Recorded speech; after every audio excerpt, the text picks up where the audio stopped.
Shahidullah sir. তারপর পরবর্তীতে বেশ করে বরণ করে নেবেন অতিথির প্রত্যেককে বিদ্যালয় কর্তৃপক্ষ।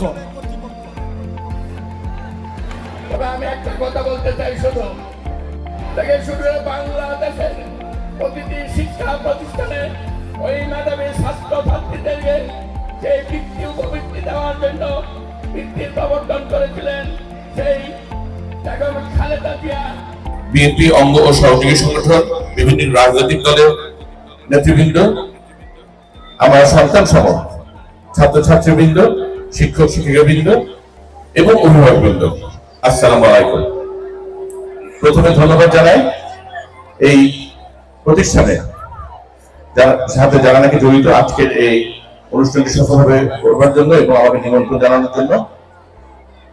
আপনারা জানেন গত 16 বছর আমরা আপনাদের কাছে আসতে পারিনি, পরিচিত হতে পারিনি।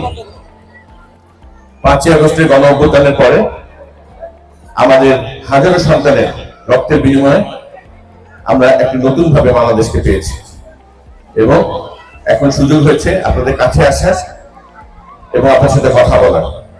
আমার মরহুম পিতা ব্রিগেডিয়ার অবসররত হান্নান শাহ, উনি ওনার শেষ নিঃশ্বাস ত্যাগ করার আগ পর্যন্ত কাপাসিয়ার উন্নয়নের জন্য চিন্তা ভাবনা করতেন এবং কাপাসিয়ায় রাস্তাঘাট, স্কুল, কলেজ, মাদ্রাসা নির্মাণে, অবকাঠামোগত উন্নয়নে আপনাদেরকে সাথে নিয়ে উনি কাজ করে গেছেন। ওনার যে অসমাপ্ত কাজ, সামনে একটি সুষ্ঠু ও নিরপেক্ষ সংসদ নির্বাচনের মাধ্যমে আপনারা যদি আমাকে সংসদে পাঠান, এই প্রতিষ্ঠান বিরোধী উচ্চ বিদ্যালয় সহ সকল অবকাঠামো উন্নয়নে আমি সর্বোচ্চ অগ্রাধিকার দিব বলে আপনাদেরকে অঙ্গীকার করছি। আমাদের ভারপ্রাপ্ত চেয়ারম্যান একটি গুরুত্বপূর্ণ কথা বলেন যে স্কুল কলেজে কেবলমাত্র সুন্দর বিল্ডিং হলেই হবে না, মানসম্পন্ন শিক্ষক শিক্ষিকা লাগবে। এখানে যারা ব্যবস্থাপনা আছেন এই স্কুলের এবং এখানে যারা দায়িত্ব, আমাদের এখানে অত্র এলাকার যারা প্রভাবশালী আছেন, আমি আপনাদের কাছে অনুরোধ করবো এই স্কুলের মান উন্নয়নে শিক্ষক শিক্ষকের বৃন্দ যেন যথাযথ ট্রেনিং পায় এবং নিয়োগের ক্ষেত্রে যেন মানদণ্ড ভালো বজিয়ে রাখেন, কোন রকমের দুর্নীতির আশ্রয় প্রশ্রয় না দিয়ে সেদিকে দয়া করে লক্ষ্য রাখবেন।